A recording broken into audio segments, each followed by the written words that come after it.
বিষ্ণু ইসলাম হুনাইনের যুদ্ধ শেষে ফিরতেছেন, পথিমধ্যে বেলাল রাদিয়াল্লাহু তাআলা আনহু আজান দিচ্ছেন। তো পাশে ছিল মুশরিকদের একটা পল্লী, কিছু মুশরিক তরুণ তারা আজানকে ব্যঙ্গ করতেছে। মনে কষ্ট পাওয়ার মতো ব্যাপার না, কিন্তু বিশ্বনবী ওইখানে দেখেন কি খুঁজলেন। বিশ্বনবী খেয়াল করলেন কণ্ঠটা বড় সুন্দর, দরাজ গলা। বিশ্বনবী সাহাবীদেরকে বললেন ধরো, সবগুলারে ধরে বিশ্বনবীর সামনে আনা হলো। ওরা হাঁটু গেড়ে বসলো। বিশ্বনবী বললেন তোমাদের মধ্যে কে যেন ব্যঙ্গ করে আজান দিচ্ছিল, তার গলাটা বড় উঁচু।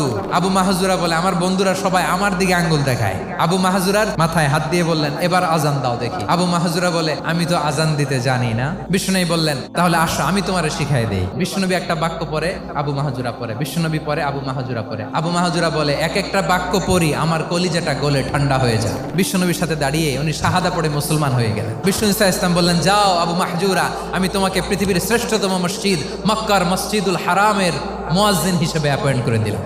দেখছেন কিভাবে ট্যালেন্ট হান্টিং করতে